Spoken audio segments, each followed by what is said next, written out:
আচ্ছা, তো বাইকের সার্ভিস করানো শেষ। সার্ভিস বলতে ফার্স্ট সার্ভিস আর কি। তো ফার্স্ট সার্ভিস তো আহামরি ওইরকম কোনো কাজ থাকে না, জাস্ট নর্মালি বাইকটা চেক করে দেয় আর কি। কারণ 1200 কিলোতে তো বাইকের কী আর হয়। তো বাইকে সার্ভিস করলাম, প্লাস মোবিল চেঞ্জ করলাম, মোবিল ফিল্টার চেঞ্জ করলাম। চেঞ্জ করার পরে এখন যাচ্ছি হচ্ছে মুসাপুর যাচ্ছি হচ্ছে একটু ঘুরে আসতে মন চাইতেছে, যার জন্য মুসাপুর যাচ্ছি। কারণ অনেক দিন ধরে মুসাপুর যাওয়া হচ্ছিল না। আর আমার সাথে যাচ্ছে আমার ফ্রেন্ড ফজর আব্বি, ও বলতেছিল যে মুসাপুর যেতে ইচ্ছা করতেছে। তো তখন বললাম চল তাহলে যে ঘুরে আসি। লাস্ট আমি নদীর পাড়ে অনেকেই গেছি, বাট এই যে গেছিলাম রামগতি, আলেকজান্ডার, তারপরে হচ্ছে চেয়ারম্যান ঘাট, এই যে আবার লাস্ট আপনাদেরকে সুলাইমান বাজার দেখাইছি। এগুলোতে আমার মোটামুটি কয়েকদিন পর পরে যাওয়া হয়েছে। কিন্তু মুসাপুরে লাস্ট 2 বছরের হ্যাঁ 2 বছরের মধ্যে আর যাওয়া হয় নাই। তো যার জন্য চিন্তা করলাম তাহলে ওই দিক থেকে যাই ঘুরে আসি। আর ওই নদীর পাড়গুলো থেকে মুসাপুর সাইডটা একটু ভিন্ন রকমের সুন্দর, তো সেটা তো আপনাদেরকে অবশ্যই দেখাবো। তাহলে আগে বাইকের ফুয়েল নেওয়ার পর এরপর আপনাদের সাথে কথা বলতেছি।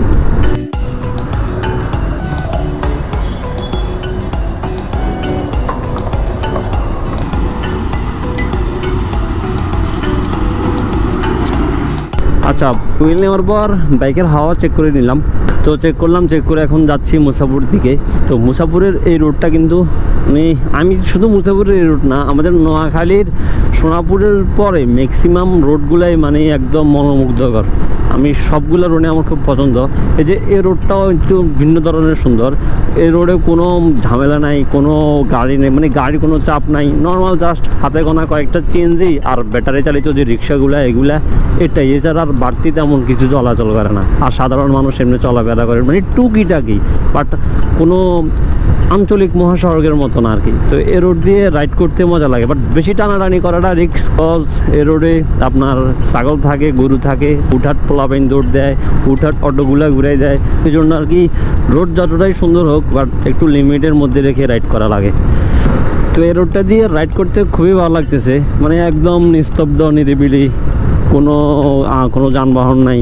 একদম মনে হচ্ছে যে আমি একা আছি এই রোডে। একদম কোনো ওভারটেকিং নাই, আমাকে কেউ ওভারটেক করতেছে না, আমিও কাউকে ওভারটেক করতেছি না। মানে একদম নর্মালি রাইড করে যাইতেছি আর রোডটা এনজয় করতেছি। বাট রোডটা আগে আরও স্মুথ ছিল, এখন একটু অ্যাব্রো হয়ে গেছে, মানে আস্তে আস্তে নষ্ট হয়ে যাইতেছে। তো মুসাপুর মাইতি থেকে বেশি না, প্রায় 30-35 কিলোর মতো। আর আমরা মুসাপুর যাওয়ার পরে ওইখান থেকে ব্যাক করার সময় ফেনীর ছোটো নদী সেতু সেটাতেও যাব, কারণ মুসাপুরের পাশেই ফেনী ছোটো নদী সেতুটা আর কি। তো আগে মুসাপুর যাই, মুসাপুর থেকে আসার সময় দেন যাব হচ্ছে ফেনীর ছোটো নদী সেতুতে।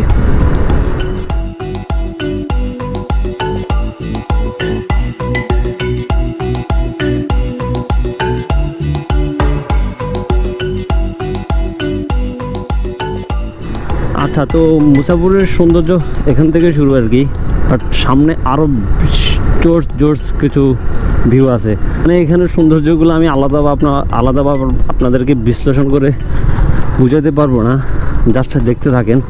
আর রোডটা একটু খারাপ হয়ে গেছে, বাট আগে যখন ফুল ফ্রেশ ছিল তখন আরও বেশি ভালো লাগতো। তবে জায়গাটা দেখার মতোই, খুবই ভালো লাগে আসলে। এখন তো মানুষ আসে না বললেই চলে তেমন। ফার্স্ট টাইম যখন এই জায়গাটা পপুলার হয়েছিল, আল্লাহ রে কি পরিমাণে যে মানুষ আসছিল বলার বাইরে।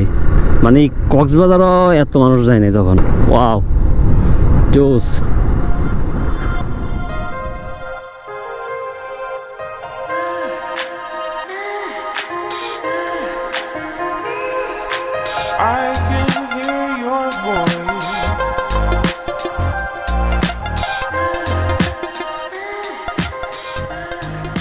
তো আমরা মুসাপুর চলে আসলাম।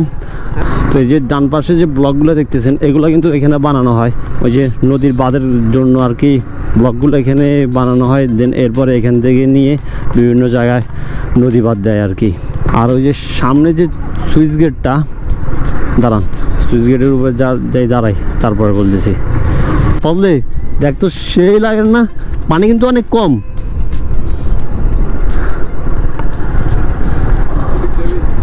যাবো পরে যাবো, দাঁড়া এখানে একটু দাঁড়াবো।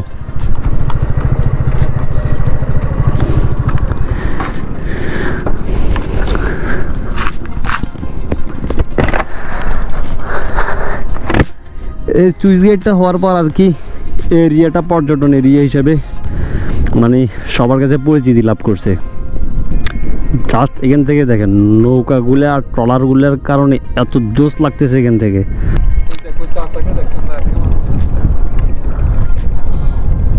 ওই যে এখান থেকে দাঁড়ান, আপনাদেরকে এখান থেকে মাছ ধরা দেখাবো, চাচা কিভাবে মাছ ধরতেছে।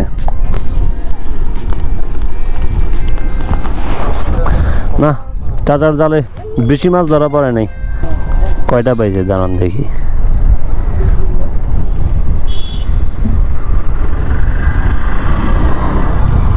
এইগুলো তো পড়বে, মাত্র 4টা পাইছে। অনেকক্ষণ ওয়েট করে এরপরে মারে জালটা।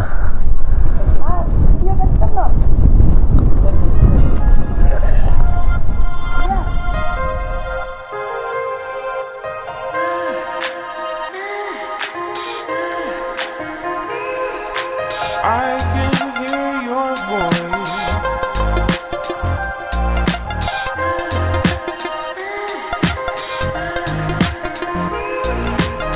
I can hear your voice. আচ্ছা, তো এখান থেকে তো টাইম ল্যাপসটা আপনাদেরকে দেখাইছি, কেমন হয়েছে একটু কমেন্টস করে জানাবেন। আর এখন যাচ্ছি আরও ভিতর দিকে, মানে মুসাপুরের সৌন্দর্য সবেমাত্র শুরু। মুসাপুর অনেক বড় একটা জায়গা, মানে প্রতিটা জায়গায় দেখার মতো। তো আমরা এখন এখান থেকে যাচ্ছি ওইদিকে, ওই দিক থেকে আবার ওই দিকে যাব। তো আগে ওই দিক থেকে ব্যাক আসি, ওই দিক যাই, ওই দিক দিয়ে আপনাদেরকে দেখাই, দেন ওইখান থেকে ব্যাক আসতে ওই দিকে যাবো আর কি। মুসাপুর অনেক দিন পরে আসার কারণে মানে খুবই ভালো লাগতেছে। মানে সচরাচর নদীর পাড়ে তো প্রায় আসা হয়, প্রায় যাওয়া হয়, কিন্তু মানে আজকে অনেক দিন পরে মুসাপুর আসাতে মুসাপুরের সৌন্দর্যটা একটু অন্যরকম লাগতেছে আর কি। আর একটা জায়গা যতই সুন্দর হোক, বেশি ঘন ঘন আসলে তো সেটা তেমন ভালো লাগে না। তো যার জন্য অনেক দিন পরে এদিকে আসার কারণে অনেক বেশি ভালো লাগতেছে আর কি। আর আপনাদের কাছে কেমন লাগতেছে অবশ্যই কমেন্টস করে জানাবেন। এই সাইড দিয়ে রাস্তার মাঝখানে দাঁড়াই আছে ওরা। ওরে এখানে ছোট ছোট খুপড়ি খুপড়ি কতগুলা ঘর উঠছে দেখছস? এগুলো কিসের ঘর? সেটাই তো আমার মনে হয় যে এখানে মনে হয় প্রজেক্ট করছে, এগুলো মনে হয় থাকে এখান থেকে, মনে হয় দেখভাল করে না অন্য কি জানে। আজকে তো বাতাস নেই, এর আগে একবার আসছি, মানে এখানে দাঁড়াইতে পারতেছি না, এত বাতাস ছিল। আজকে তো একেবারেই বাতাস নেই। আচ্ছা বললি এদিকে বেশি যাবো না, এখান থেকে ঘুরে যাবো, ভালো লাগে না তো, রোদ বেশি। আচ্ছা দাঁড়া, ওই পাশটাতে যাই, এই পাশ দিয়ে গেছি আর ওই পাশ দিয়ে, এই পাশ দিয়ে আসছি, ওই পাশ দিয়ে যাবো।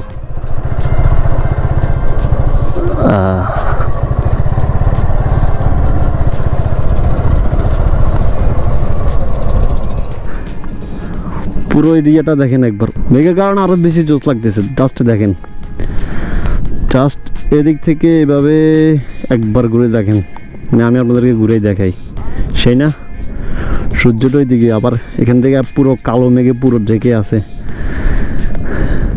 এখন যদি পুরো মেঘে অন্ধকার হয়ে যাইতো তাহলে আরও বেশি জোশ লাগতো। এইদিকে মেঘগুলো দেখেন, এদিকে নদীর পাড়টা কিন্তু এইদিকে না, নদী হচ্ছে ওইদিকে। তো আমরা এখন এখান থেকে নদীর পাড়টাতে যাব, যাওয়ার পরে এখান থেকে চলে যাব আমরা ছোট নদী যেদিকে, ওইদিকে আর কি। তাহলে চলেন ওইদিকে যাই।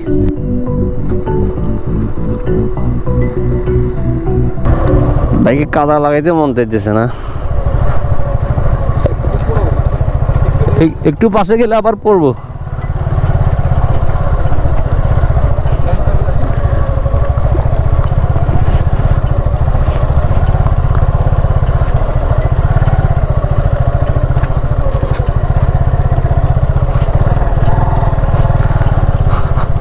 মানে এখানেও আসি, এখন অফ রোডিং করতেছি, বাট জিক্সার তো অফ রোডিংয়ের জন্য না, এটা নিয়ে অফরোডিং করতে কোনো মজা নেই, উল্টা আরো পেইন। এদিকটাতে আবার একদম পুরো নদীর মতো, এই যে এই ভিউটা আমরা মিস করছি, জোস ভিউ।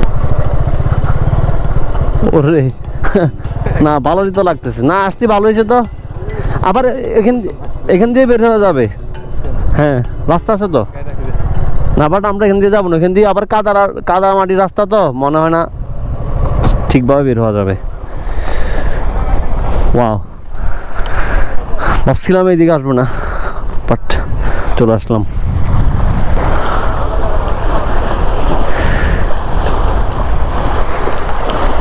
জোস, এটা তো মনে হয় একটা দ্বীপের মতো। না না, হাতি হচ্ছে ওইদিকে বেটা, ওইদিকে তোর সন্দ্বীপ, স্বর্ণদ্বীপ, উড়িষ্যর, এগুলো তো এইদিকে, আর ওইদিকে ওই সাইডটা হচ্ছে।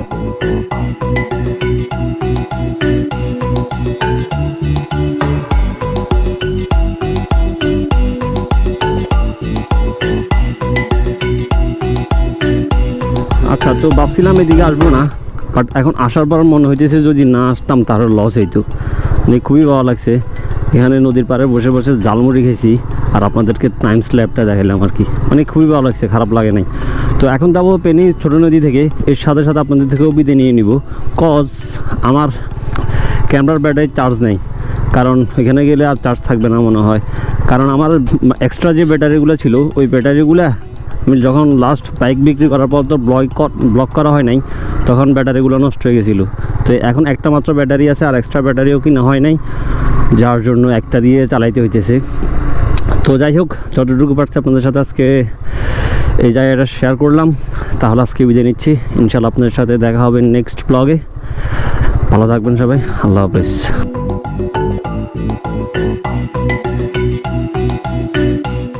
ফজলে নাম।